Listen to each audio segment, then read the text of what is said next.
Hey, what's up, guys? Just double checking to see if it pops up. And yes, we're starting about 15 minutes early, so I do apologize for that. I just have some stuff that I got to take care of, so I can't stay very long, but I definitely want to go ahead and do our monthly giveaway, which basically, let me turn that down. If you're not aware of this, if you're new to the channel or new to the website, every time you place an order, you get automatically entered to win either a $300 Coral Pack or $150 in 3D printing. And all you have to do is just order something from the website. And every month, within at least the first 1 to 2 weeks of every month, I try to do a live stream where I announce that winner. So with that, let's just make sure the live stream is up. Let me pull it up on my phone here real quick and get an audio check. Let me turn that down. We should be good to go. Let me just double check to make sure it's good. And yeah, so notification did not go out yet. All right, cool. So we have, all right, good. It's showing a couple people.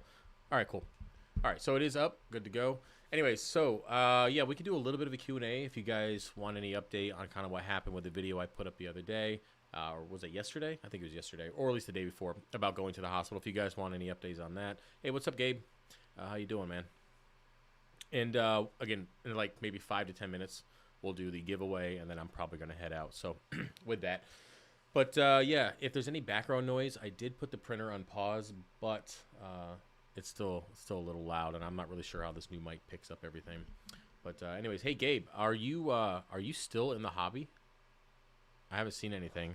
I mean, I don't get out too much either, so I haven't seen anything with your tank. I'll have to double check the channel, but yeah, are you still doing everything? And let's see here. Living the dream, bro. You're in Florida, right? Or did you come up north? So I think the last time we talked, you were I think you were moving, pretty sure. But yeah. Cool. All right, so now I just got the notification, so that's good. So again, we're a little early. You just put up a new tank. Okay. I'll have to double check. Did you put it on your channel? Oh, no one knows. Okay, well, now they know. All right, well, yeah, well, you should send me a link. You can either do it on Instagram or you can send me a YouTube link, whatever. I'll be interested to check it out. So yeah, there is notification, so I apologize if there's not that many people in here, but we're good to go. Oh, yeah, you left. Okay, Boston. Okay, yeah, I knew that you were moving. So anyways, let's go ahead and let's just go we'll do the giveaway. That way people can come in, see if they won, and then they can head out. So let's go and do that. Let me pull up that screen, because that's kind of what this is for anyways. All right, I'm going to click the number button here. I'm still getting used to this OBS. Give me a second to figure it out. So, like I mentioned before, enter to win. All you have to do is purchase something. So we're starting at order number 9,460, and we're going to go to 9,624. When I click to generate here, the order number that pops up is the person that wins. If this is your order number, just reach out to me, and you can pick either the $300 Coral Pack or $150 in 3D printing. Whatever you want, just let me know, and make sure you reach out with the email that you place the order with, so I can just match it up. We'll save some time. So let me click generate here. So order number 9,561. Congratulations. And again, I appreciate everybody who does support the channel. I really do. I know that the world's kind of not doing that great, but I do appreciate everybody who continues to support the channel. Blue Basin Aquatics, hey, what's up? How was your day? Not too bad. I just got back from training. That's why I'm not on the camera right now. My face is a little. It's not that great for not that great for YouTube. So, and I got a few things I got to take care of, so I'm not really going to be here that long. But we will we will get back to normal live streaming kind of as things settle down. Been a lot of changes over the last couple months for me. Not only with the Reef tank, which you guys will get an update on that here soon, but just in life in general, there's a lot of stuff going on. So,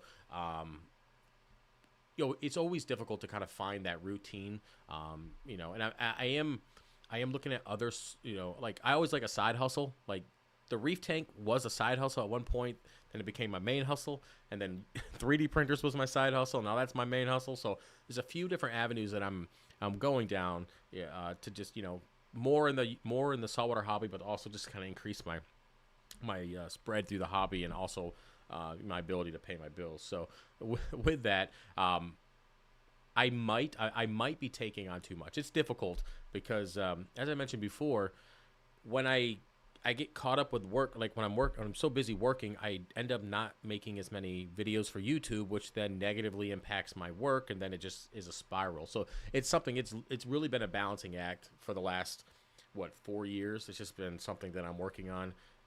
But I do my best. But yeah, so basically the whole point of that is my routines kind of change a little bit, and hopefully we'll get back to our normal upload schedule as well as live stream stuff.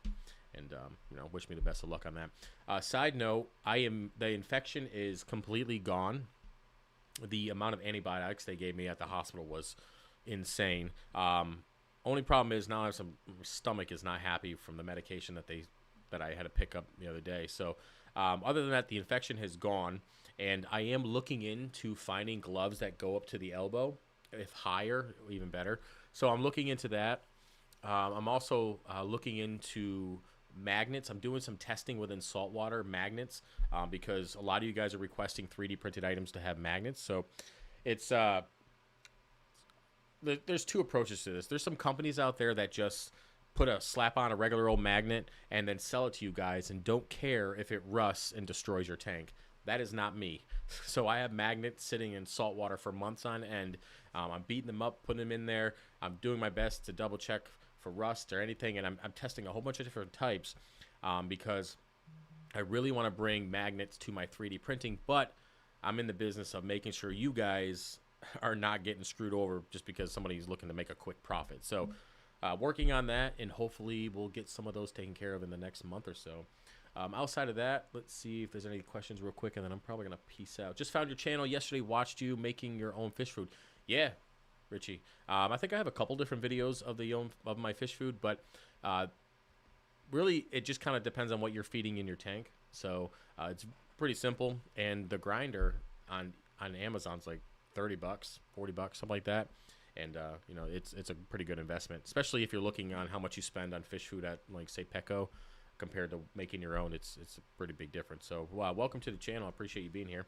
I've got to get some new coral soon. Just letting it settle in. Patience is key. Yeah, Gabe, I feel you on that. I am at the point where I really would like to add more corals to my reef tank, but I don't have any real estate. So I have those DIY rocks that I made on the back wall. Work great, but everything else is kind of full on the rock structure. But there's like 20 different corals that I want to add to the tank, and one of them, I know that sounds ridiculous, but remember in the 125 I had a couple big colonies of that green bird's nest, and it's one of my favorite corals, and I just really want to put it in the 300, but there's no space for it. So I'm debating on maybe making a couple more DIY magnet rocks just to get some coral up on the back wall. I don't know. We'll see if I can make that happen. But yeah, I'm at the point now where I wish I had a bigger tank. I missed that fourth rock structure. I know that there's 3 in there now, and it still looks pretty decent. But having that fourth really allowed me to have 40 more different corals. And I miss the real estate for sure. What can make mushrooms not fully open? When it comes to mushrooms not fully opening, usually, well, depends. Pest, as in, no, I wouldn't say pest, but if you have like cleaner shrimp or anything kind of messing with it, sometimes I noticed, not very often, but sometimes my file fish will pick at my mushrooms, and I don't have very many in there. He'll nip at them a little bit, piss them off. Also, fluctuations in water parameters as well. I don't know what else you have in your tank. If you have acros and they're doing fine, and SPS and they're doing fine, then it's probably not a fluctuation thing. Another big thing that contributes to kind of fullness of soft corals is the amount of nitrates and phosphates you have. So if you're really low on nitrates and phosphates, you're probably not going to have the fullest soft corals. They like more of a dirtier tank. So for most of us who have a mixed reef, it's kind of finding that happy balance between too dirty, too clean. Now for me, because I do have majority of SPS, still a pretty good amount of LPS in there, I try to stay around 10 ppm of nitrates. Now that seems to be a pretty good, like 10 to 12 ppm is pretty good. I know I've done so many videos saying stay below 7, but things have just changed. Just I've been trying so many different things over the years, and I find that 10 is a pretty solid number for me. And 0.15 of phosphates is a pretty solid, between that 0.15 and 0.2. Something like that. Yeah, 0.15, 0.17. Yeah. So a little bit higher nutrient-wise, you'll get the fluffier coral. So consider that. That might be part of the reason. Let's see here. Cow butt inspection gloves. Oh, cow butt inspection gloves. Yeah, I was looking at those as well. Listen, for what I dealt with the other night, I have no shame of putting on gloves up to my shoulders. I've never had to do it. It's not really been a. I mean, I've had small infections here and there, but it was a wake up call the other night. It was not. It was nuts, man. It was something else. Let's see here. What type of 3D filament is reef safe? Well, technically, PLA is reef safe, and so isn't PETG. They're both reef safe, but if you want to be ultra safe, PETG is your best option. It's a little bit more difficult to print with, detail-wise, depending on the printer and how it's set up, retraction, all that kind of stuff, heating. You'll have to find one that works for you and your printer and your setup. You'll have to go into the settings and make sure, that it's working properly. Other than that, PLA works fine. Everything that I print for the reef tank is PETG. Yeah, there's not really many exceptions that I make on that. Been out of the game for 7 years. Had a 150. So I just bought a 32-gallon BioCube.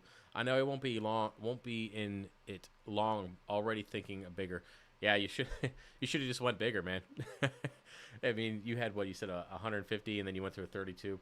I get it. It's just easier. I see why you started with a 32. It's just easier in general to pop in with a 32-gallon and just kind of get into it because it's an all-in-one. It has the lighting. You just kind of have to add water and rock and fish and go about your business, right? So it was easier to get in with that. Appreciate whoever just put an order in the website. Definitely appreciate that. Yeah, so I guess when you're done with your 32-gallon, what state you live in, Richie? Because I am actually looking for one. But if you're done with it, I do veterans giveaways. So if you want to rehome it or give it away, I can donate it to a veteran that's looking to get into the hobby, and that goes for anybody else. If you're looking to upgrade your tank and you don't know what to do with your old one, I'm always giving giveaways and always giving stuff away to the vets. So hit me up. I appreciate that. Yeah. Okay. Yeah. It's a cleaner tank. Also have peppermint shrimp. So then you have two options there. Mighty's Reef. So consider increasing your nutrients and just kind of see what the peppermint shrimp are doing.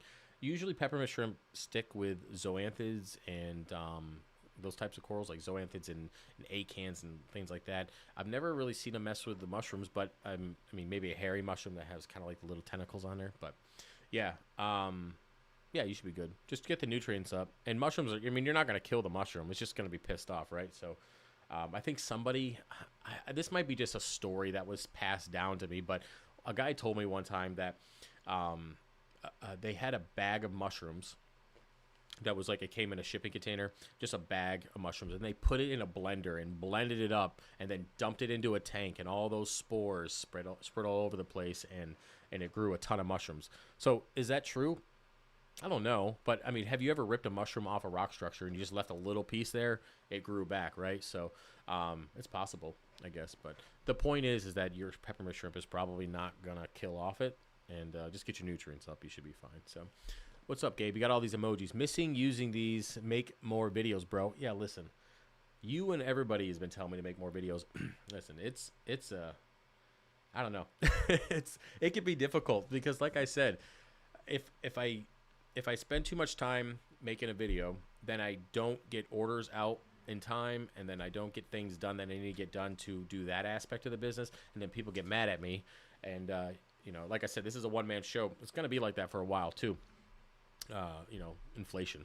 But so that's kind of the sacrifice that I've made over the years, is I've kind of just stepped back a little bit from like the 4 to 5 videos a week, and kind of focus more on the business side of things. But unfortunately, it has also messed with my revenue, and also messed with the amount of subscribers, because at one point I was getting like 1,500 subscribers a month, which is fine. Right now it's like 400 or 500 a month.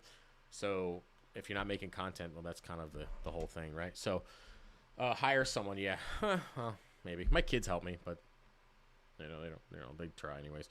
Hi from Canada. Hey, what's up? Let's see, did I miss somebody? Yeah, if you get an X1 carbon, you can print anything you want. Thing is super easy compared to Ender 3. So I know a lot of people ask me the printer stuff. So I have an Ender 3 frame, and I also use Ender 5 Plus frames. But The only thing that's actually from the original printer is just the display screen and the bed. Well, the bed frame, the actual bed has been replaced as well. Everything else, and the stepper motors, everything else is completely replaced, including the motherboard, or the I guess you'd call it the motherboard. But I do my own custom hot ends, as well as drivers, all sorts of stuff. So everything is kind of like auto bed leveling, everything. It's all for what I need, because I need a printer that I can just click a button with a Raspberry Pi. It does it, all the leveling, does the printing, and then lets me know when it's done, and then doesn't have issues. So it's taken me a little while to kind of build the perfect printer, but I have. And I guess the only thing I would do now, maybe I would upgrade to like a Prusa. Possibly, that's kind of easy. But yeah, point is, I just have the frames. I don't really use anything else. North Carolina will do what? Yeah, what's your website? It's fishofhex.com. Yep, there's a bunch of stuff on there. Is that a yellow eye Coltang? Or what is it called? Yep, that is the yellow eye Coltang in the video there. Yep, that is she's still kicking, man. She's still kicking. She always does the lip marks on the glass. You can always tell it's her. There's the Rast that passed away about a year ago. Poor guy. Probably just old age. That's about it. Now, another thing is one of my dry. This is. I'll share this with you. So my the dry side of my MP40 fell off my tank. I must have bumped it.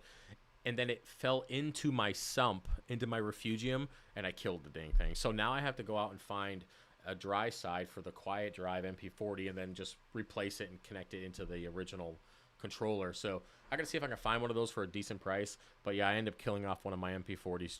Just dropped the dry side into the sump and killed it. I tried soaking it and getting it to work, but it still works, but it's really loud from all the salt creep. So. Got an Ender 3. What do you recommend upgrade first? So you just have a stock Ender 3. Well, auto bed leveling is going to be crucial just for the sake of sanity purposes. So I would get rid of the screws on the bottom and do a so you go to th3.com or something like that. You can buy their auto bed leveling. You can do the Easy ABL. And then you can get rid of the screws and just make it so it's stable, and then do auto bed leveling. Of course, you might have to upgrade the board depending on what you go with, but auto bed leveling is pretty crucial. It just makes things a lot easier. The next thing I would do, I mean, depending on what hot end you got, you might want to consider upgrading the hot end. There's a few different versions you can get. It's just kind of going to depend on what your budget is. But I would say do the auto bed leveling and go from there. Also, a direct drive is always really good. It does help. You just have to adjust your retraction settings. I mean, I can go on all day with the things that you can do. But, yeah, auto bed leveling is usually the first thing I would do with any printer. It's just easy that way. Easier, anyways. How big is this tank? So the tank on the video here is my 300-gallon. It's an 8-foot by 2-foot by 31 inches tall. This video is kind of old. Let's see. So from 1-inch frags to what you guys see in the video took about 2 years to grow. And then I overhauled this tank. I have tons of videos on this too, by the way, you can check out. I overhauled this tank 2 or 3 different times, removed rock structures, removed Big Bertha, the big Flamingo tank. There's been a lot of things. And I'm growing out the tank again. And yeah, we're going to try to get a couple more years out of it. And see what we do after that. So, yep, 300-gallon. And then I have 2 low boys attached to it, of course, a Geo Sump. And again, there's I think I hit 1,000 videos. I think I'm at 1,000 videos now. Anyways, yeah, if anybody has any more questions, feel free to throw them in. We'll do a few more minutes, and then I'm gonna head out. I know it's a short live stream, and I do apologize. I just got some stuff planned, and I gotta head out, so I apologize for that. Looking up Bamboo Labs X1 carbon, especially if you are 1,000 something into an Ender. So my Enders are relatively cheap built wise, like as an overall, because I get a lot of stuff wholesale and directly through the manufacturer. So just because of the volume that I bought, so I was able to get some of those parts relatively cheap. So I think I'm at like $600, not including the Raspberry Pi per printer, $600 or $700, depending which one. So not overly expensive, but yeah. Is it bad to set up a different percent of the speed for the master and the child MP40? I keep SPS on one end of the tank and other LP on the Other end is LPS. So when it comes to the MP40s, I don't do the child, the master or child. I simply, just because I've done that before and I didn't really like how it turned out. I like to do Reef Crest and let it do its own thing, because the variations that you're going to get between the two pumps, it's never going to be the same. It's always going to be different throughout the tank, and the corals are going to be happy either way. If you find that maybe your SPS aren't getting enough load, then just turn up the overall intensity on that side, opposed to the LPS. Say they're getting blown around load too much. So you could do that, but I would say stick with Reef Crest, and then don't do the master or the child on that. Just adjust the intensity, but let it stay randomly fluctuating. I love the videos, man. I've been looking to get into the hobby, and your videos have been the main reference. Super informative, and appreciate you. Hey, Joe, I appreciate you saying that.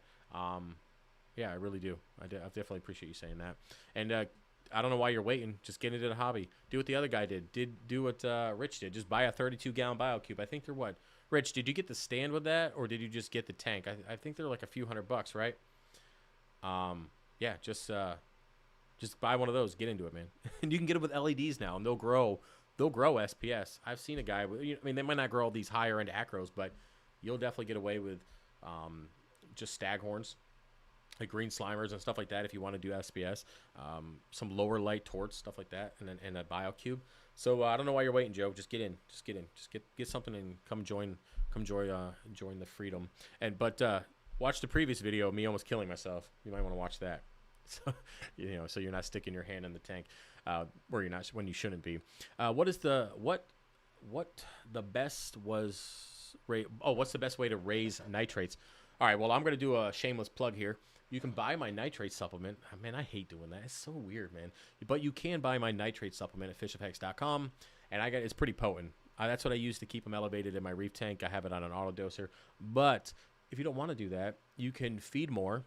Try to stay away from plant matter. So if you're making your own fish food, if you want to increase the nitrates, do more protein, like shrimp, scallop, whatever you're grinding up in there. Stay away from the greens, because the greens are going to introduce more phosphates. So if you want to keep the phosphates lower, focus on more protein sources to increase the nitrates.